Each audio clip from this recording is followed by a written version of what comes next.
Happy Valentine's kasi Lata kayang ganap February, no? right?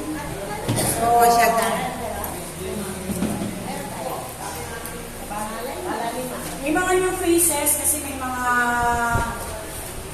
meron nang mag-goodbye, meron nang i-welcome natin ngayon, no? Kasi ganun talaga.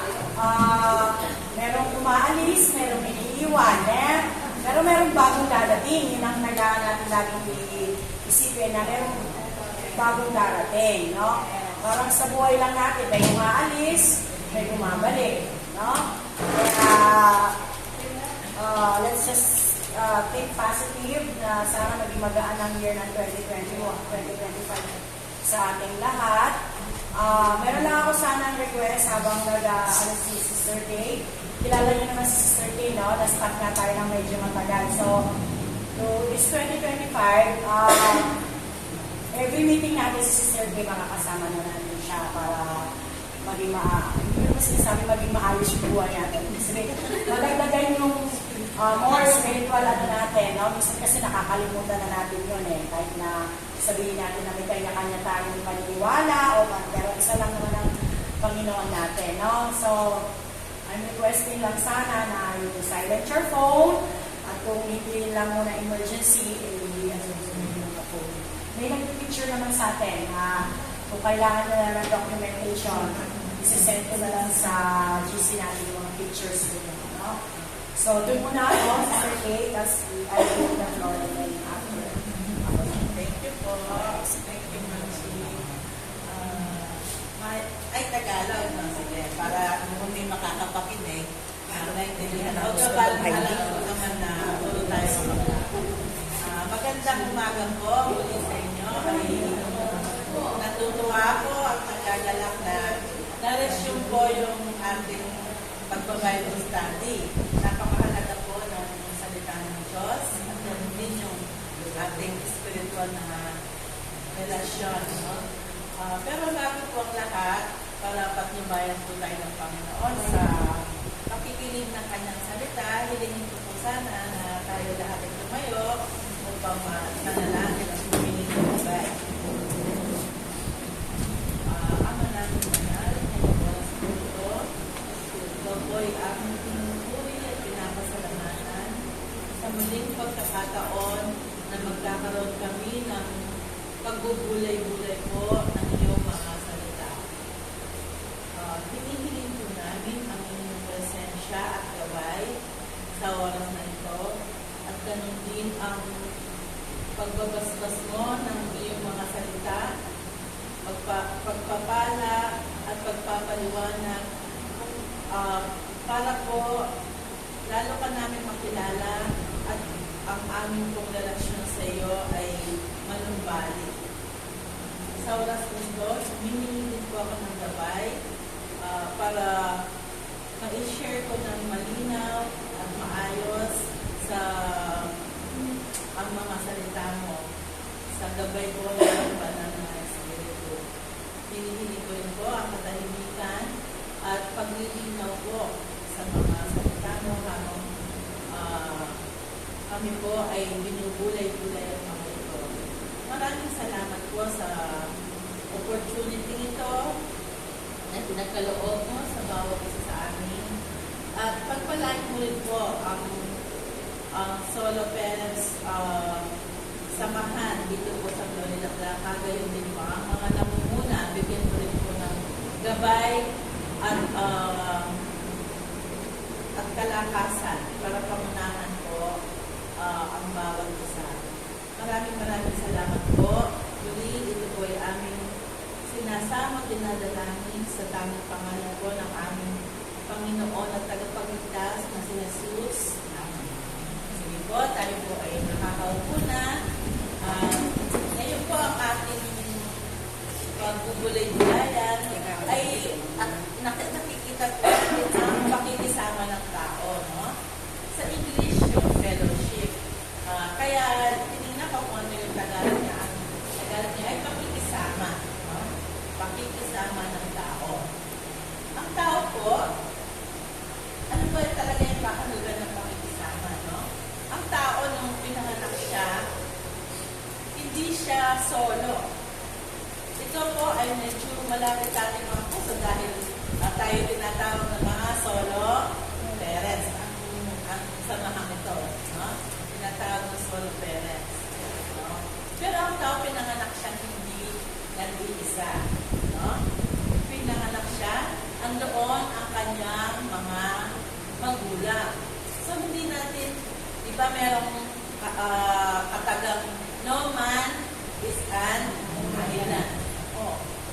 Kahit na merong mga introvert dyan, mga introvert, ayaw nila yung masyadong masosyal, ayaw nila may kasama, sa sinasabi nila na nabubuhay silang, ayaw nilang mag-isang mabuhay. Pero at one point in time, meron siya kasama kasi pinalaki siya ng kanyang mga magulang o kung sino naman nagpalaki sa kanya, may mga umalalay sa kanya kasi hindi siya magsasurvive ng mag-isa. Ano-ano po yung mga definition o pakatulugan ng pakikisama? Halimbawa, ang ibang kakulugan ng pakikisama, yung comradeship. Kung meron kang mga kasama, ganito. Tulad kayo, sama-sama kayo, no? Meron kamaradero, may mga barkada. Pakikisama yun. O kaya naman, sa social, in a collective manner, yung sa pagkaramihan, pakikisama yun. Nakikihalubilo ka, sa trabaho, sa school, tulad sa komunidad, gano'n. Pwede rin, meron namang personal level. Yung mas personal level, yung nakikisama ka sa asawa mo, sa mga anak mo, sa mga close friends mo, yung mga kasambahay mo. Mas closer yun. Yun na, meron kayong pagsasamahan, no? Ano po yung kahalagahan ng mayroong fellowship or samahan? Kapag meron kang pakikisama, ito ay nagbibigay ng support, encouragement, no? Moral support, financial, lahat na yan. Tapos, nagla-learn kayo. Natututo kayo sa bawat isa. Nako-correct kayo. Maraming ditudulot ang mayroong kakasama. Nagdudulot din ito ng kaligayahan, discouragement. So marami, no? Pero napakahalaga na mayroon tayo pakikisama. Kahit na sinasabi natin, mga solo parents na tayo, syempre wala na tayong partner, pero nandiyan pa rin ang ating mga anak. No? So meron pa tayong pakikisama. So, napakahalaga, hindi tayo pwedeng mag-isa talaga. At ito ay disenyo naman po ng Diyos na mayroon tayong pakikisama or fellowship, no? Ngayon, ano ba sa Biblia, paano niya binibigyan ng kahulugan ang pakikisama? Anong sinasabi ng Diyos tungkol sa pakikisama o sa fellowship? Sige po, basahin po natin itong sinabi ni Apostle John. Si John ito, na? Sabi niya, yaong buwan sa pasimula, yaong aming narinig, yung nakita ng aming mga mata, yung aming namasdan at nahiwa ng aming mga kamay tungkol sa salita ng buhay. Ang ibig sabihin nito, nung nakasama nila si Jesus, parang sinasabi niya, nakasama nila si Jesus nung pasimula. Si Jesus ang tinutukoy niya dito, no? At ang buhay ay nahayag at aming nakita at pinatotohanan at sa inyo yung aming ibinabalita ang buhay. Ang buhay na walang hanggan na kasama ng Ama at sa atin ay nahayag. Kasi sila, nung naging apostle sila ni Jesus, no? Nakasama nila araw-araw. So, naging witness sila, nakasama nila ang Panginoon Jesus. Nagkaroon sila ng fellowship kay Jesus. Kaya, sinasabi niya ito sa nung after na naipako ng Panginoon at nag-preach siya, no? Nag-preach siya sa mga tao. Sinasabi ni Apostle John. Si John po ang sumulat nito, no? yung aming nakita at narinig ay siya rin namin ibinabalita sa inyo. Kaya binabalita nila ang Panginoong Jesus upang kayo naman ay magkaroon ng pakikisama sa amin. Ano magkaroon daw ng fellowship, yung mga sinasabihan ni John. Sa kanila, oo, at tayo ay may pakikisama sa Ama at sa kanyang anak na si Jesus Cristo. Ito yung pinupunto ng banal na kasulatan. Ito ay yung pinakamahalagang pakikisama na magkakaroon po tayo. Kaya hinahayag po ito ni Juan Bautista. Ito ang kanyang pinakangaral. Para sinasabi niya, noon nakasama namin Panginoong Jesus, siya ang tagapagligtas, siya ang buhay, sabi, no? Ito ang sinasabi ko sa inyo, tutuloy niya parang witness kami, sabi niya. Kaya binabalita namin ang Panginoong Jesus. Sabi niya, ang buhay na walang hanggan, nakasama ng Ama at sa atin hinahayag. Ito ang tinutukoy niya ang Panginoong Jesus. At nagkaroon sila ng pakikisama.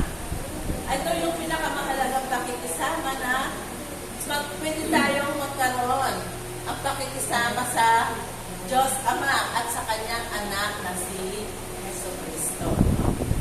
Siguro bulay-bulayan po natin kung kanina tayo may fellowship sa mga anak natin, kaibigan, kung kasama pa natin ang ating mga magulang, o kasi sa ating mga Pilipino hanggang matanda, kasama natin ang mga magulang natin.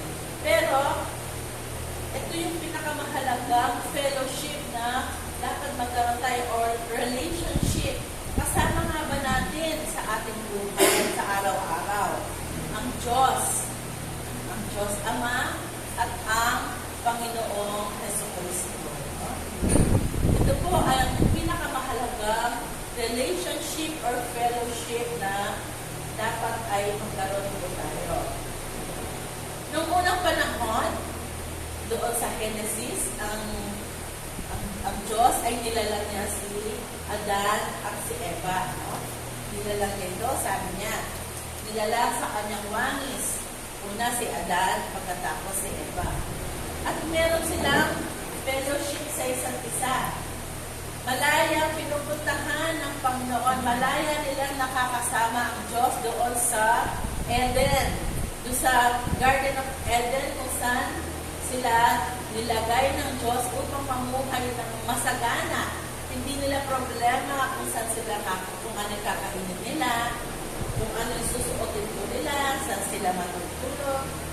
Basta yung pinaka-activity nila, yung alagaan yung mga animals. Sabi kasi, pangunahan nila yung mga animals doon at mga halamanan.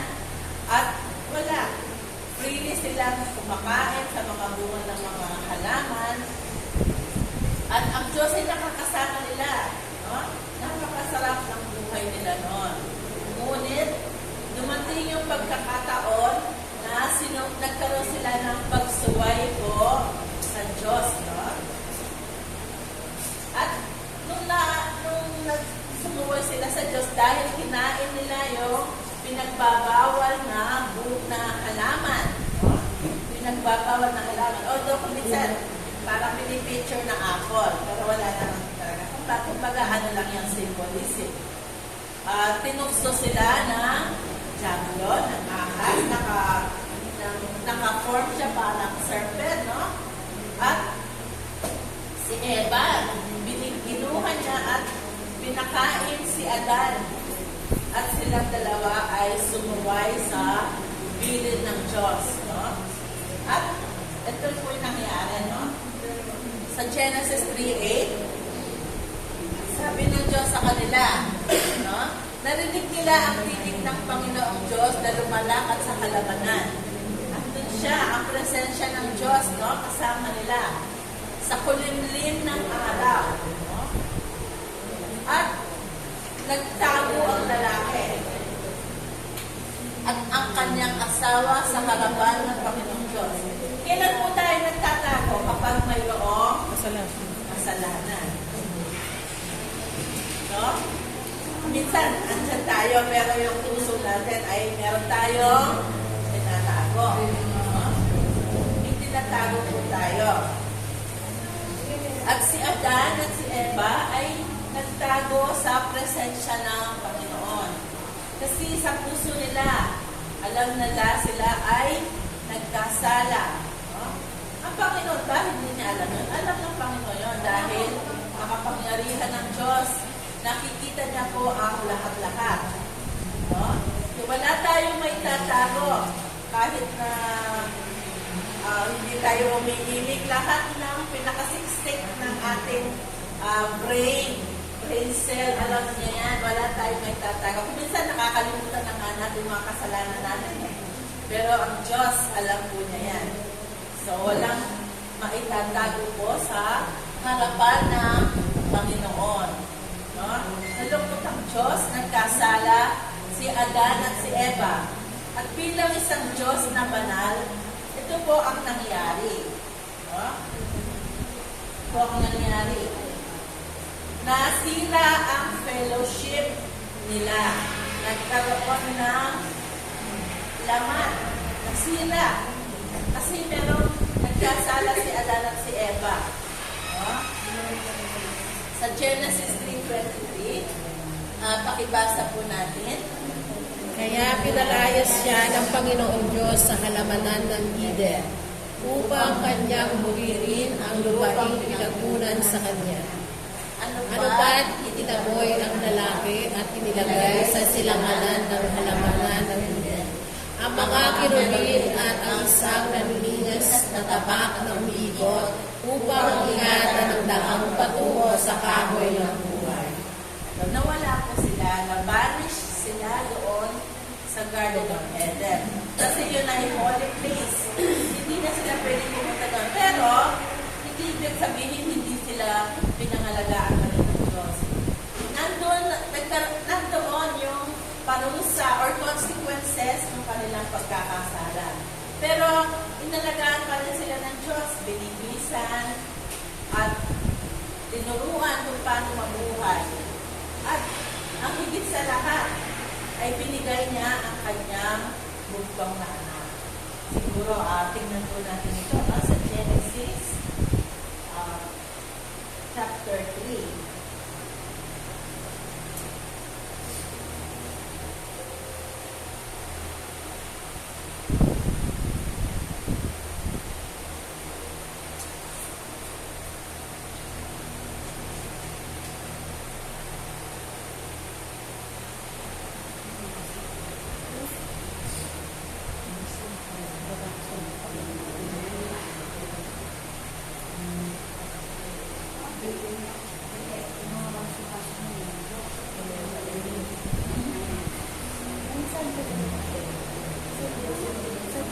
Sige po, basahin po natin itong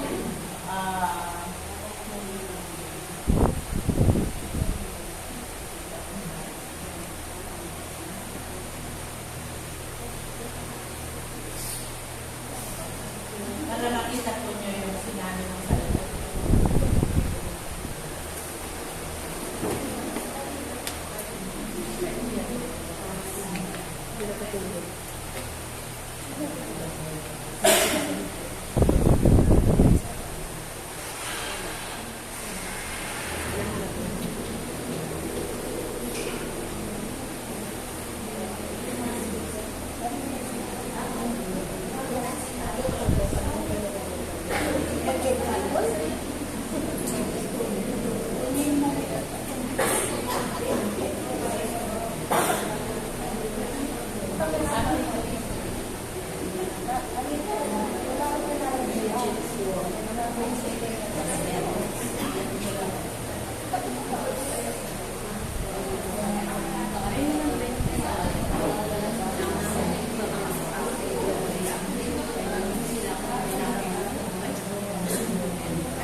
Babasahin ko na lang po. No?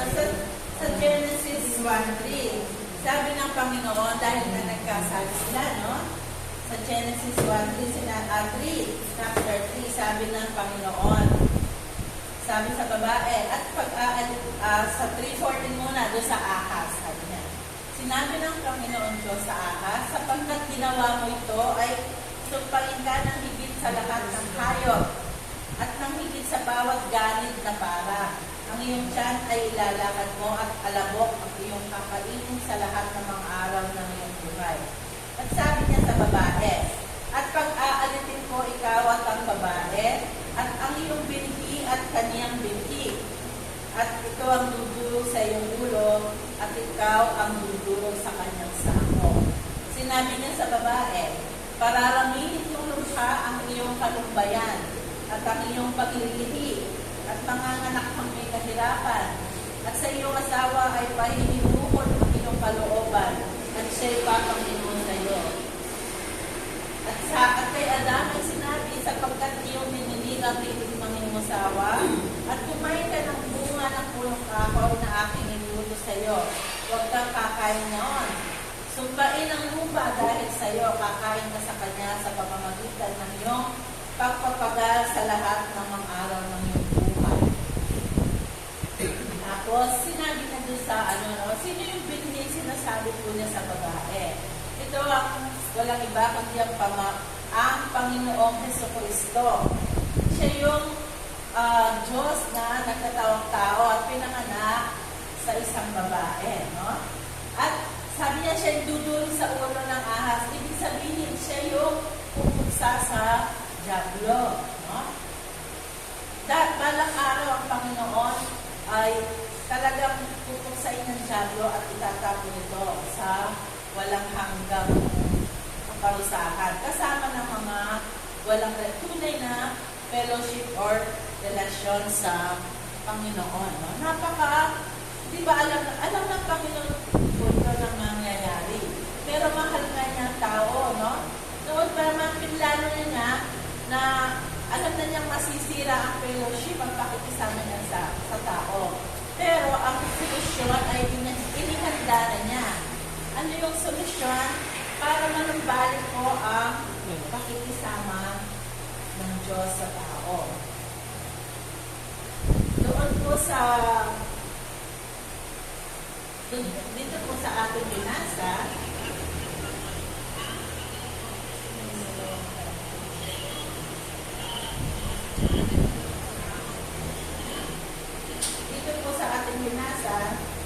sabi na hiwalay ang tao sa Diyos dahil sa kasalanan. No? Sabi, masahin po natin ito, 59:2, kundi pinagpaghiwalay ng iyong mga kasamaan kayo at ang inyong Diyos.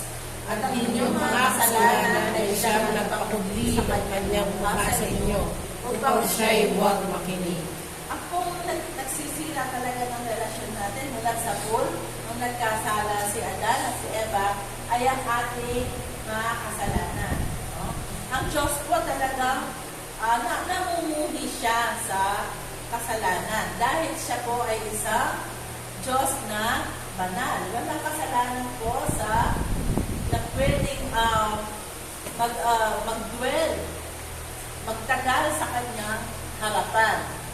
Sabi sa Psalm, sapagkat ikaw ay di isang Diyos na may kaluguran sa kasamaan. Ayaw ng Diyos ang kasamaan. Ang masama ay hindi tatahang kasama mo. So, yun, no? Paano tayo ngayon? Dahil tayo ay tunay na makasalanan.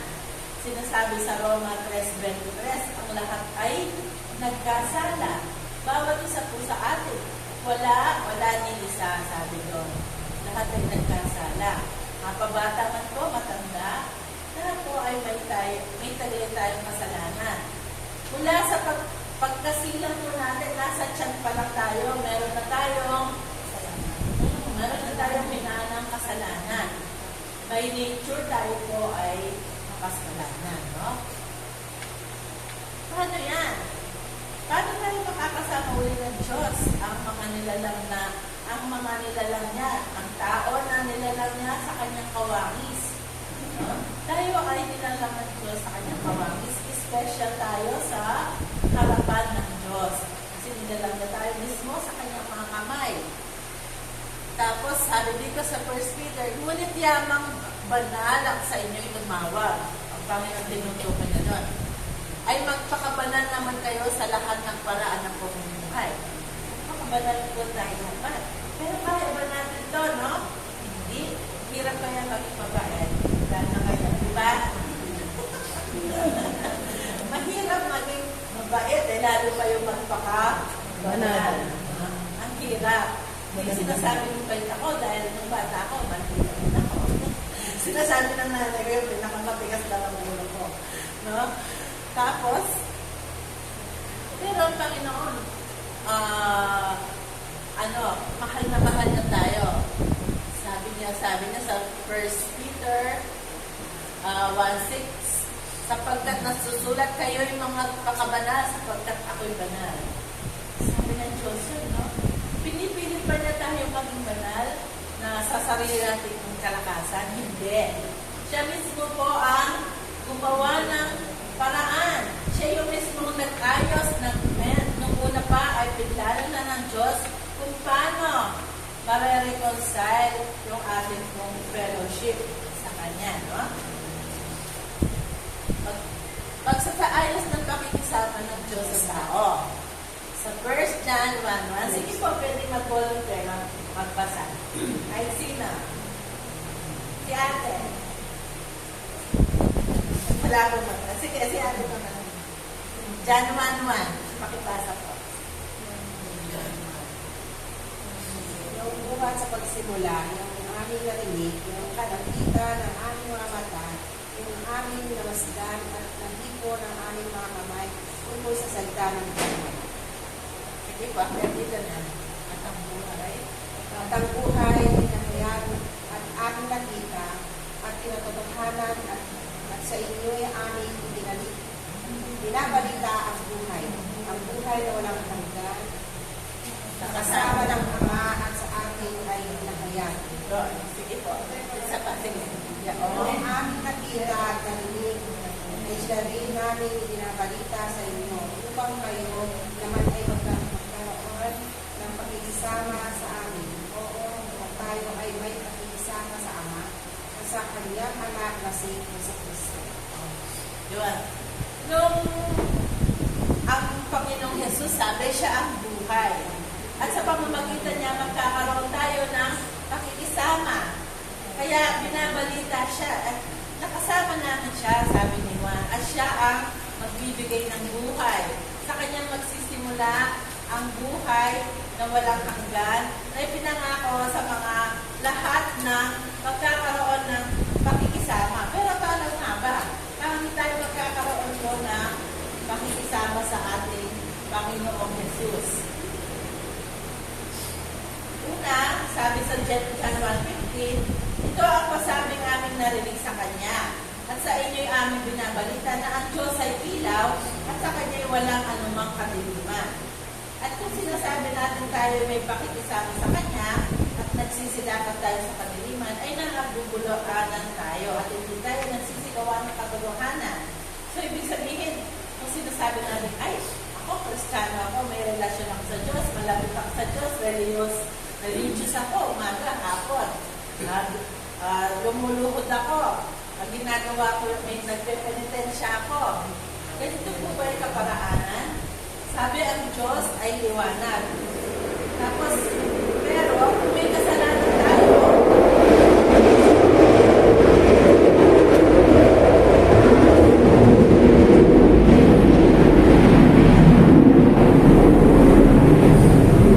kung tayo naman ay nasa kadiliman at wala pa tayong tunay na pakikisama sa Diyos, sabi niya ay nangagpupulahanan tayo. Parang hindi tayo nagsasabi ng totoo. Bakit totoo tayo sa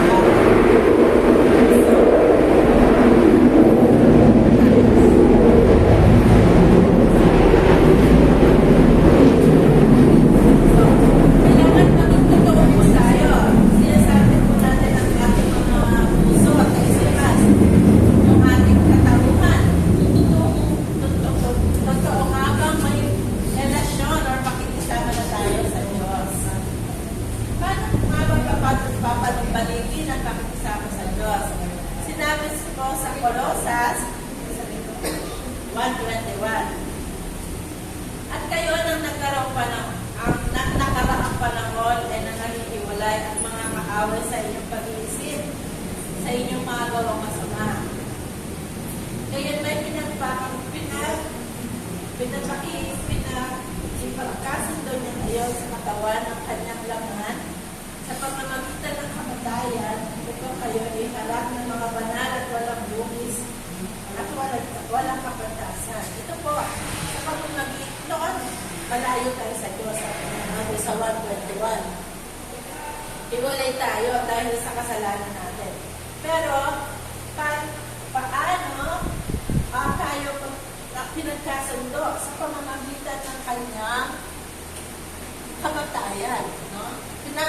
Pinapagkasundo niya ngayon sa pamamagitan ng kamatayan nito ng ating po Panginoong Jesus. Hinandog niya po ang kanyang sarili upang mag-sacrifice, magbayad sa ating mga kasalanan. Siya yung sinakripisyo ng Diyos bilang kabayaran po doon sa mga pagkakasala sa lahat ng tao, lahat ng kinapal sa buong sanlibutan.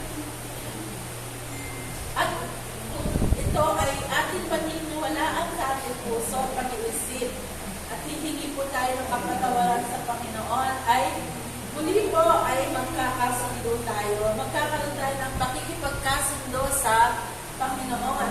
Hindi na po natin kailangan mag-effort kasi ang hirap talaga maging banal, ang hirap magpakaayos sa sariling kalakasan. Sabi sa Romans 5:10, bakit po ginawa ng Panginoon yun? Sapagkat kung nung tayo'y mga kaaway ay pinakipagkasundo tayo sa Diyos sa pamamagitan ng kamatayan ng kanyang anak. Lubha pa ngayon na nagkasundo na ay mga liligtas tayo sa kanyang buhay. At dahil nga nagkasundo na tayo, hindi na tayo mapupunta doon sa walang hanggang kamatayan doon sa impyerno. Maliligtas tayo, no? Sabi. Magkakaroon tayo ng buhay na walang hanggan at maliligtas tayo doon sa walang hanggang kaparusahan. At hindi lamang gayon, kundi tayo nangagagalak naman sa Diyos sa pamamagitan ng ating Panginoong Jesucristo na sa pamamagitan niya itinapon natin ngayon ang pagkakasundo. Kanino, sa pamamagitan nito po, magkakaroon tayo ng reconciliation sa pamamagitan ng Panginoong Jesucristo. No? Hindi sa iba't ibang paraan. Sabi sa John 14:6, I am the way, the truth, and the life. No one comes to the Father except through me. Sinabi yun ng Panginoong Jesus, no? Ayan, siya lang ang tanging daan para po tayo ay magkaroon ng pakikipagkasundo sa Panginoon. Ngayon po, kung hindi tayo nagkaroon ng pakikipagkasundo, kanino tayo nakikipagkasundo? Sa sino ba yung hari sa mundo ito? Dito sa masamang mundo. Ang God ng mundo ito, ng makasalanang mundo ito, ay ang Diablo. So, kung hindi ka makikipagkasundo sa Panginoon, malamang tinutukso ka ng Diablo. Umaayon ka sa kanyang mga panunukso, katulad ng pagpangulong ni Eva. Ay, sige, gawin niya. Wala ko po na kailangan. Ano ba sabihin ko? Kaya naman ang nito. Inaaway kayo sa awayin mo. Ay, what? Diba?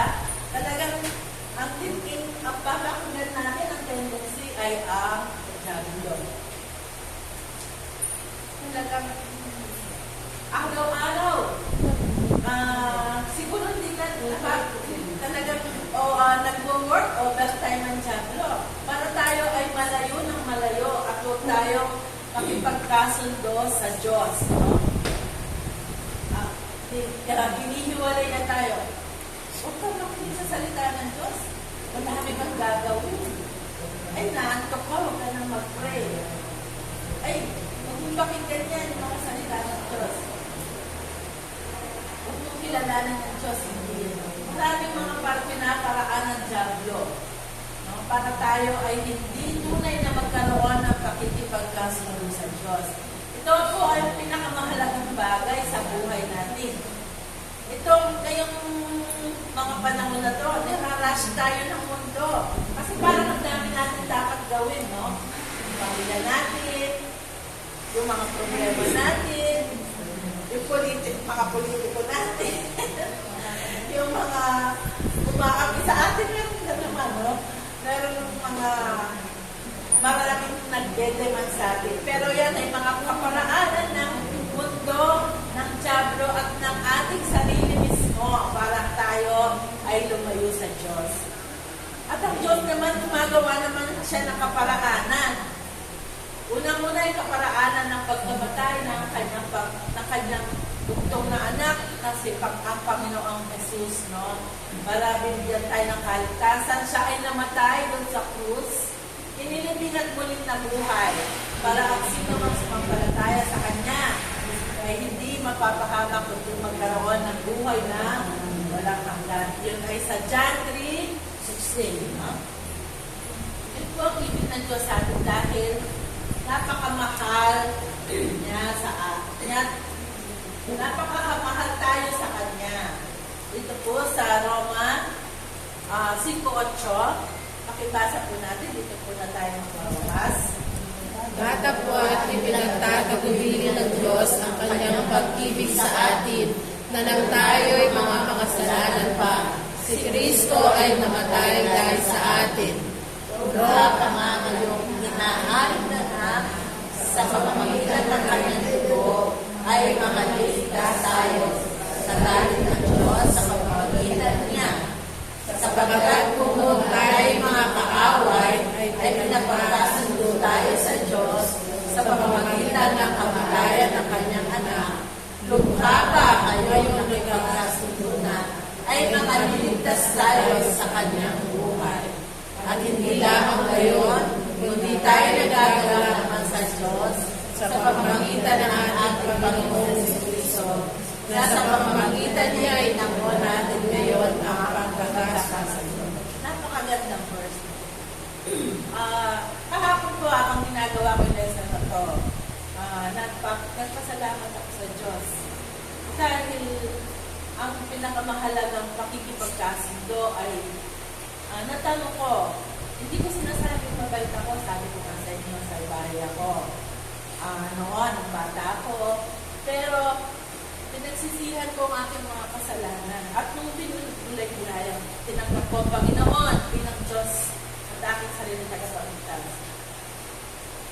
At very thankful ako. Sabi ko, kasama ko ang pinakamahalaga na dapat makasama sa mundo nito. Kasama kita, Diyos.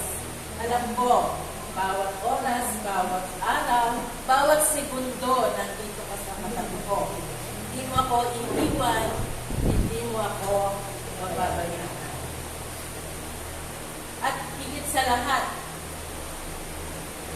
binayaran niya ang aking makasalanan upang tayo nga ay magkaroon ng katubusan at magkaroon ng buhay na walang hanggan. Ngayong oras po ito, i-shut po natin yung ating mga, sarado natin ang ating mga tenga doon sa kung anong istorbo. Na ini-istorbo tayo para hindi natin mapagbulayan itong mga napakahalagang salita ng Diyos. At magkaroon po tayo ng pagdedesisyon kung gusto natin makasama ang Diyos sa ating buhay. Paano po yun? Tayo po ay manalangin. Unang-una, ABC lang yan. Accept that you are a sinner. Aminin po natin na tayo ay makasalanan. At hindi tayo pwedeng maging banal sa sarili nating kalakasan, maging mabait. At believe on the Lord Jesus Christ na namatay siya doon sa krus at muling nabuhay upang pagbayaran ang ating mga kasalanan. At confess the Lord Jesus bilang Diyos natin na sariling tagapagligtas. ABC sa pamamagitan ng panalangin. Taimtim na panalangin. Nasain po natin na manumbalik, mag-reconcile po tayo sa Panginoong Jesus. Isipin po natin, sino ba yung ating sinasamahan ngayon? Ang Panginoong Jesus o ang Diyos ng sanlibutan ito? O ang Diyos ang ating sanlibutan?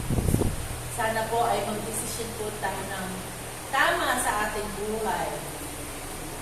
Ang kabisihan, hindi mawawala yan. Pero ang Panginoong Diyos, nandyan siya hanggang sa walang hanggan. Sige po, sana po ang mga salita ng Diyos na ito ay manatili po at magbunga sa ating pong mga puso at kaisipan. Tayo pong lahat ay tumayo at muli po tayo magwakas sa isang panalangin. Panginoong Diyos, ngayong oras po ito, muli ka po namin pinupuri at pinapasalamatan. Unang-una po sa dakilang pag-ibig mo sa amin, at bagamat kami ay mga makasalanan na sumusubay sa iyo bawat araw, bawat oras, at pinanganak kami makasalanan, ay binigay mo po ang aming Panginoong Jesus na matay siya doon sa krus at ulit na buhay upang sino mang sumampalataya sa Kanya ng buong puso at kaisipan at isuko ang kanyang mga kasalanan at tanggapin niya ang Panginoong Jesus bilang Diyos at kanyang sariling tagapagligtas, ay manunumbalik, magre-reconcile po ang aming relasyon sa inyo. Magkakaroon kami ng fellowship, tunay na pakikisama na walang hanggan mo kaming sasamahan at bibigyan ng buhay na walang hanggan at balang araw ay dadalhin mo kami sa iyong kaharian. Tulungan mo po kami magdesisyon sa aming buhay ngayong oras na ito at papasukin po namin ang Panginoong Jesus sa aming buhay bilang Diyos at tagapagligtas. Maraming salamat po sa iyong mga salita, sa gabay mo po sa amin at ganoon din sa pagpapanibalik mo ng electric power upang maging malinaw po ang inyong mga salita. Pagpalain mo po ang samahan nito ng mga solo parents, gabayan mo po sila, ikaw po magbigay ng kalakasan sa kanila sa araw-araw at higit sa lahat sana ay nakilala ka nilang buong buo sa kanilang buhay, pati na rin ang kanilang mga pamilya. Pagpalain mo rin po at gabayan sila Ma'am Sheila, sila Ma'am Dang, at ang mga namumuno po sa kanila. Sana po ay ingatan mo sila sa buong pag-meeting po nila at sana magkaroon pa po ng huling pag-gulay-gulay sa iyong mga salita. Maraming salamat po. Ito po ang aming sa magdalangin at pinupulit na po namin Panginoong Diyos sa pangalan ng aming Jesus' Panginoong name. Jesus. Amen. Yeah, maraming salamat po. Good morning. Pwede ba tayo